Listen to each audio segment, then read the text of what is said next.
What's up, you guys? I'm excited. I'm excited. I'm excited. You know why? Because Yongnuo has came out with two new lenses, and they had them out. I'm a little bit late on the draw here, but they announced them in December, and now they're out to purchase. We have the Youngnuo 85 1.8 and the Youngnuo 100mm f2.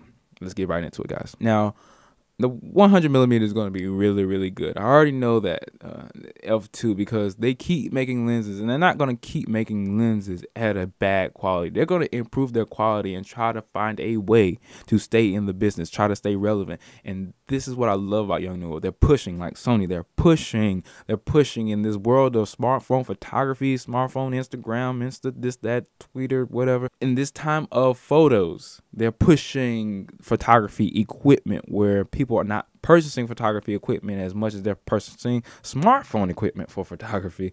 And that's a little lopsided, don't you think? So we need brands like Sony and Youngnuo to push, and also Sigma, who is pushing lenses and stuff like that. And these are not bad quality lenses. I looked at a video from Chris Foss, and he had made a video on the 85 1.8 that Youngnuo came out with, and he said it's actually a good lens at 1.8. The misconception is that most lenses at their most widest aperture are not always sharp, but a third party was able to make, like Sigma was able to make a wide aperture lens that actually was sharp. Oh, that's groundbreaking.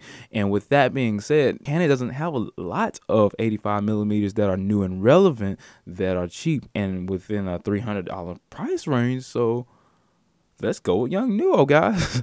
Hey, I'm all for it. If we want to go for Youngnuo to get some new things, I'm all for it. So Youngnuo is doing a lot of things that are really pushing those brands. 85mm is actually what I shoot at a lot. A lot of people don't know this, but the crop frame sensor, if you shoot a 50mm on a crop frame sensor, it's really around an 80mm for a full frame. So technically, I shoot 85mm a lot because I use my 50mm on my crop frame body, which has a 1.6 crop. So 50 times 1.6, you get 80. So around 85 is where I shoot. And with that shallow depth of field of 1.8, I can get some really, really unique work with this lens for like $200, $300. What? This is groundbreaking. I'm so excited, guys. So with that being said, the 100mm f2 is going to be good as well, because when you put that on a crop frame body, that's like ×2. So that's like a 200mm f4-ish, which is not bad.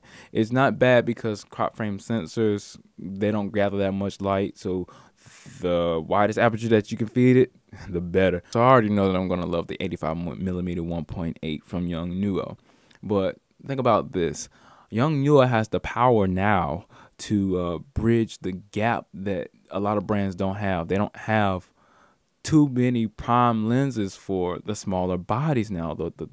The GH4s, like, everybody has to adapt now. So Youngnuo now has a little niche that they can fill. They can fill all the focal distances that you might need, like Sigma is doing. Sigma is trying to fulfill all those wide angle needs for those smaller sensors, because the smaller sensors make everything more telephoto. So the lenses need to make them wider to get a full frame equivalent.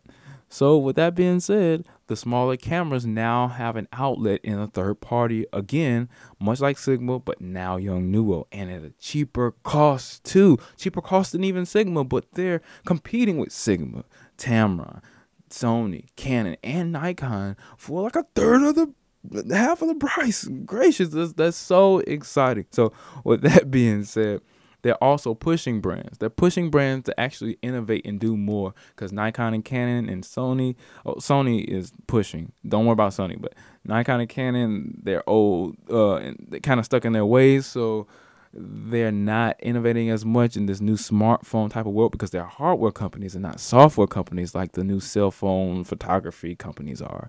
You know, and the cell phone photography little network, they're not, they're not actually communicating with Nikon and Canon about, because it's so hard for me to get an image to Instagram from my DSLR, or this from there. So with that being said, Youngnuo is definitely trying to push these brands to do more, because they're doing more. Not only are they having cheaper equipment, but they're begging the question, why can't my lens be cheaper if I have a Canon brand lens? Why can't this be cheaper?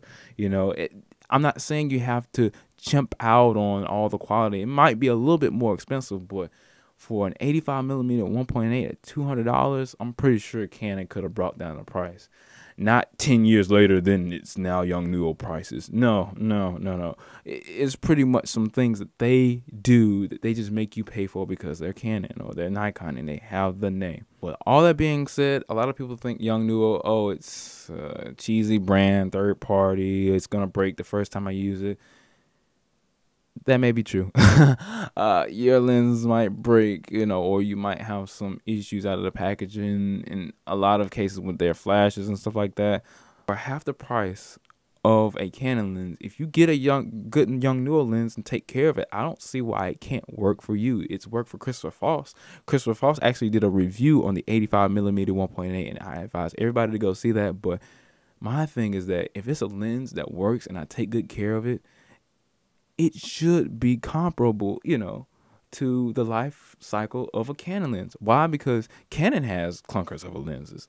They have kit lenses all day that's worse quality than Yongnuo lenses. So, bingo, there is an outlet for that lens. There is an avenue for that third-party lens brand to grow and be a competing lens manufacturer. Yongnuo has it really easy when they're making all these prime lenses because there's a lot less work that goes into making a prime lens than a zoom lens, because zoom lens have optics that move way away from the sensor, so I'm pretty sure it's going to take more metal, more electronics, more signals being sent through that lens just to make an image, whereas the prime lens should be the bee's knees. You just make the lens and you're good to go. You don't even necessarily have to have IS, which even bumps the image quality up even more.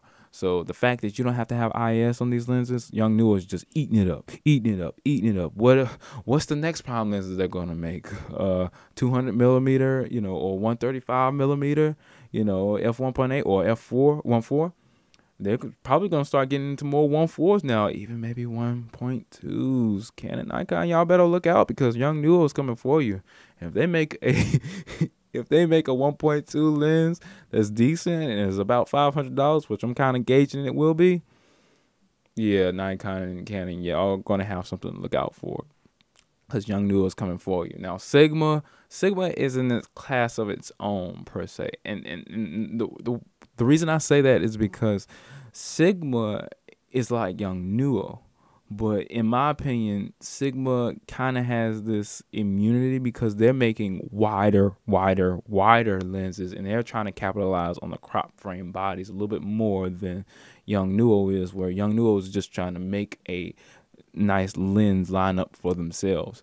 Now, eventually, Sigma and Yongnuo will compete more, but in this attack on companies, it's going against, Canon, is going against Nikon, because these are lenses that Nikon and Canon have had out for years, and they look exactly like the Canon cameras.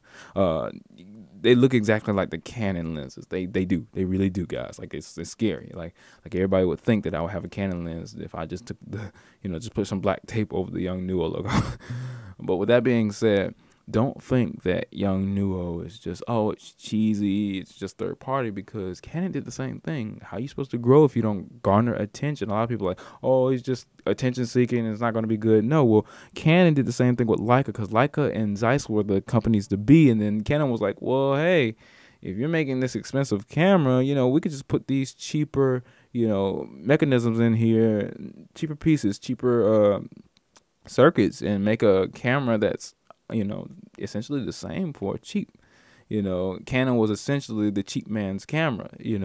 Now they're big and strong, and they make all the lenses in the world, and they make all the cinema and video cameras in the world that you possibly need, but they're amping the prices up, whereas it doesn't really take that much money to make these optics. You're just paying for the name. But Canon did the same thing that Youngnuo is doing. So with that being said, guys, really think about the brands. Really think about what you're purchasing and why you're purchasing it, because that's what Youngnuo is doing here. They're making you question every lens that you purchase, every flash that you purchase, everything that you purchase from Canon and Nikon and Sony. They're pressuring you and like, hey, this is our stuff and it's cheaper and it's almost just as good. And maybe, 20%, degradation, in image quality, not that much. Maybe that. Maybe even, 5% difference in that lens. Why are you paying double the cost? With that being said, I'm Darren from Century Effects Studios, and thanks for watching my video.